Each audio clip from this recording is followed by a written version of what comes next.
Hey friends, I'm on day 2 of my 3rd stint of water fasting since I started water fasting for fertility.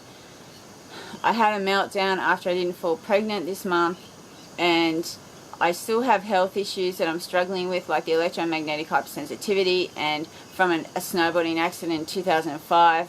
My spine is really screwed up after spending well in excess of $30,000 looking for help on it. Over the years, I just don't even go and see anyone anymore because I used to fly to see the best of the best, and both here and when I lived in Switzerland, because I've had this injury since 2005 and no one can help me, and it causes compression of my nerves in the spine that innervate my visceral organ system, so my liver and that, and I think that's why I struggle generally with my health. So I've got that challenge as well as trying to have a baby, and I think it obviously would adversely affect me. So and I don't know, I just feel like generally I don't think I've done enough fasting for my health in general to maybe even carry a healthy pregnancy, even at my age. Even though I'm getting older, I just have this feeling that the best thing I can do to ever have a baby at this point, at this late stage, is to fast more, right? So, and also,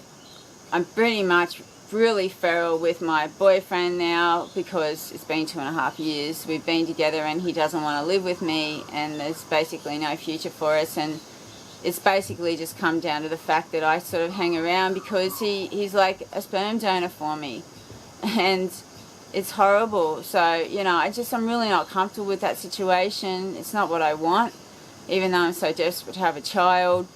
So I do, like I said, I did find a sperm donor who lives about 3.5 hours drive from me. My boyfriend lives 2.5 hours drive from me. But I'm not sure how stable my future is with the sperm donor, but I don't know. I just,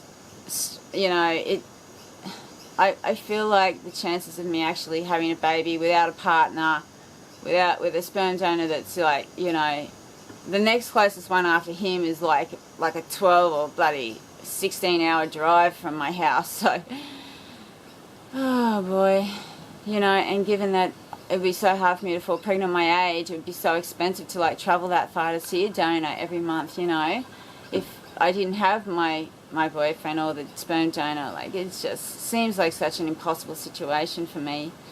But what I want to focus on now is just more water fasting, and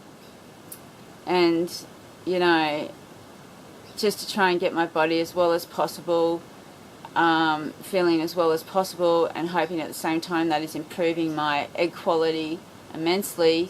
And then, hopefully when I'm ready, the universe will open a path for me to find the right donor or person to conceive with, and I'll have a baby. So anyway, I've just got to have faith and hope. Like, I've seen, this situation reminds me a bit of that guy, James Foley, that guy that got beheaded by ISIS. Like, I'm sure he was thinking in that cell every day that when he was being held captive for all that time that, he would have been living on hope that somehow they were going to release him, and the nightmare was going to be over, I'm sure he held on to that hope, and that's what kept him going. Like, denial is a wonderful thing, the reality is the situation seems so hopeless, but, and then in the end he was beheaded. It was the end.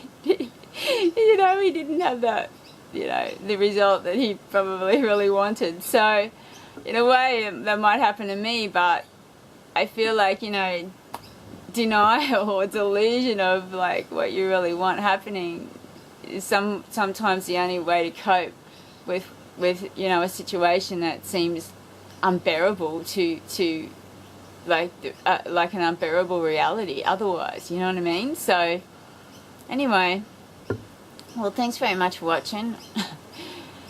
I hope you guys have a good day, and I'll talk to you soon. I'm going to start with 9 days, and I've got to go see my doctor, and then I'm probably going to eat for 2 days, and then I'm going to try and sort of fall back into a water fast straight away. I'm not going to like refeed for a month after 9 days of fasting. That's a plan.